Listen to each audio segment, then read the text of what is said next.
Shabbat Shalom, il est 11h40 et vous êtes depuis 9h avec les Wonder Woman. Quelle patience sur l'onde du soleil, et ce jusqu'à 12h30. Tamar, tu as rendu ta copie là, vas-y, annonce-moi, c'est l'écran, ce sont les écrans, le danger des écrans. Le danger des écrans et l'addiction aux écrans. Donc en fait, petite question de routine, combien d'écrans avez-vous chez vous? On les compte plus. On les compte plus entre les écrans de téléphone, pour commencer, les ordinateurs, les télés, donc en fait on est cerné. Ce sera mon prochain jeu avec mes petits-enfants, ça. Vous êtes cerné? Non, mais non, mon prochain jeu avec mes petits-enfants, c'est de compter le nombre d'écrans qu'il y a dans la maison. Ouais, ça fait beaucoup de temps. Et c'est pas de temps de les avoir, c'est combien de temps on passe dessus. C'est ça. Donc aujourd'hui, sur les iPhones, on a un calculateur en fait, qui nous dit combien de temps est-ce qu'on a passé sur nos écrans. Et honnêtement, c'est affolant. C'est affolant. Oui. Moi, il me l'a dit avant-hier, ça faisait 5 heures. Voilà. Donc en fait, Tu travailles pas en fait. Non, mais sur mon écran, mais j'ai halluciné. Alors, il faut distinguer en fait le temps qu'on passe sur son écran pour le travail et le temps qu'on passe pour le loisir. Donc en fait, de toutes les façons, on passe trop de temps devant nos écrans. Et c'est un très mauvais exemple pour nos enfants.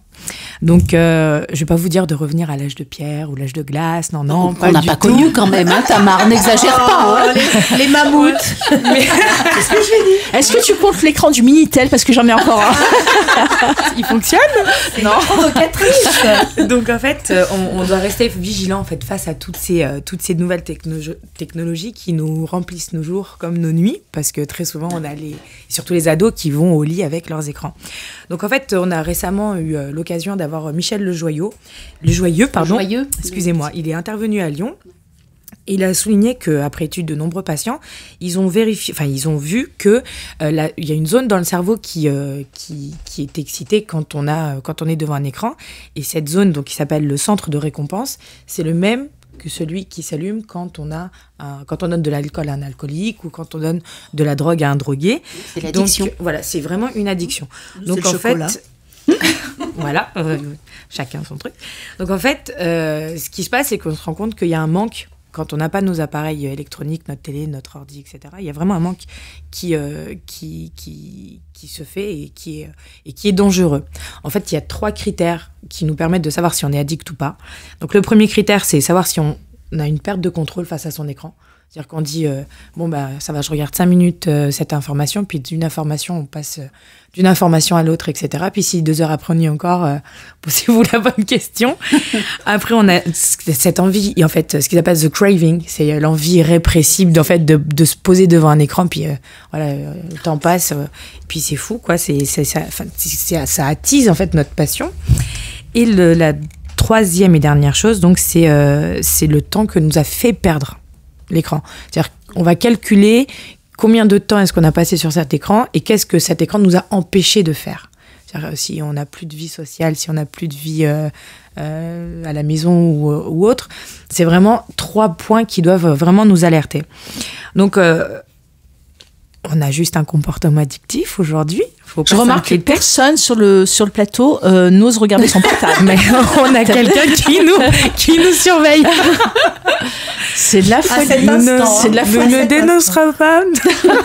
Non, mais ça fait du bien. Ça fait du bien pendant 2 heures d'émission, pendant toute une matinée d'émission, de poser ton portable et de pas le voir. Alors, je vais expliquer en fait ce qui va en fait te permettre de réduire un petit peu cette addiction, et c'est justement d'être en communauté et échanger qui peut aider en fait à réduire cette addiction. Donc en fait, Michel Lejoyeux, je vais y arriver, nous dit que en fait Internet et tous les écrans nous empêchent de traiter les informations. Donc on a en fait un mauvais développement surtout chez les jeunes enfants et les adolescents. Pourquoi ? Parce que tout va tellement très vite sur Internet, tout va tellement très vite dans les films. Si on regarde un film des années 50... On n'était pas encore. Non, je pense que j'allais dire. Non, voilà. Bon, c'est juste, un petit retour. Je vais lui mettre un coup de pied, elle est à côté de moi, en fait. Je crois que je vais la frapper. Voilà. Alors, les années 60. D'accord. Si on regarde un vieux film, comme ça, pas de... en noir et blanc. Je pense qu'elle est en train de ramer, là. Aidez-moi. Donc, si on regarde un vieux film et qu'on regarde des films, en fait, actuels, on va très rapidement zapper, quoi. On va très rapidement passer à un film qui... Même les séries, est-ce que vous avez revu Flipper le dauphin?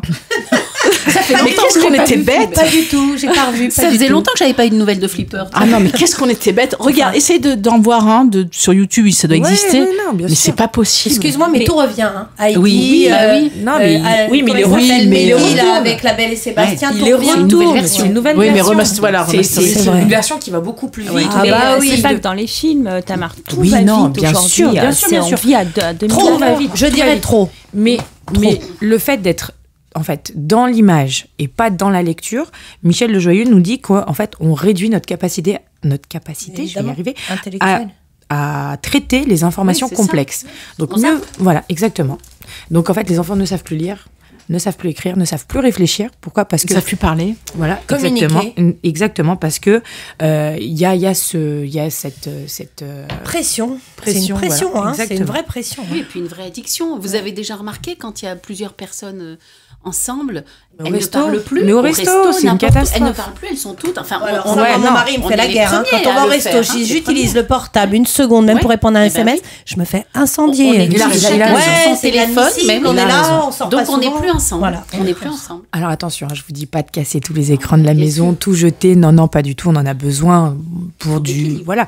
Il faut un équilibre. Donc en fait, il y a des petites choses pour réduire un petit peu cette addiction. Donc c'est pas difficile, hein, c'est juste du bon sens. Donc changer de mode de vie, donc avec des exemples, c'est-à-dire que les parents, à vous de poser vos écrans pour montrer à vos enfants que on peut s'en passer, qu'il y a des choses à faire à la maison.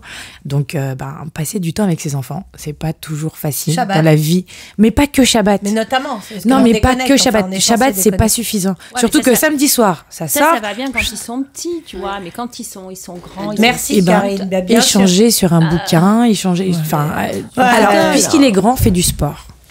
Tu rigoles. Mais va courir avec ton gamin. Mais tu rigoles. Les gamins, c'est soit ils sont la tête plongée dans leur bouquin parce que c'est des études, soit ils sont la tête plongée dans leur portable parce que c'est les copains. Et alors, là, tu ne peux plus rien faire. Qu'est-ce qu'on fait? Je suis d'accord avec Karine, c'est une catastrophe. Non, mais il faut compenser. C'est très difficile. Il faut trouver une manière de compenser cette addiction au portable et aux écrans que les enfants ont. Alors, déjà, ne pas leur donner d'écran à 3 ans, ça, le professeur Le Joyeux, il est formel dessus parce qu'en fait, il expliquait en version très courte, ça empêche en fait les neurones de se développer.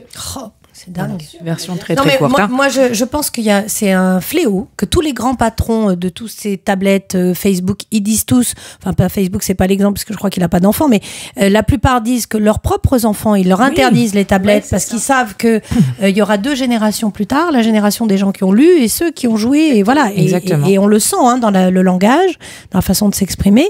Je trouve que Tamar, notre génération est un peu épargnée. Quand même, parce que un peu plus.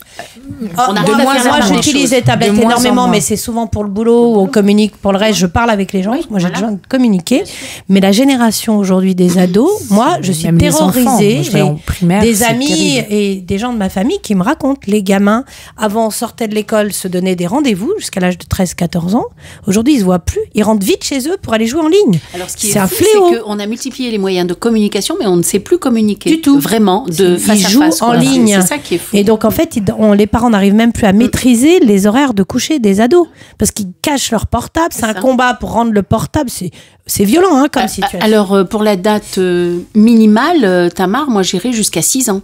En principe, on dit pas d'écran avant 6 ans. La maternelle est, en principe, épargnée. Bon, en fait, c'est très dur. C'est un combat difficile.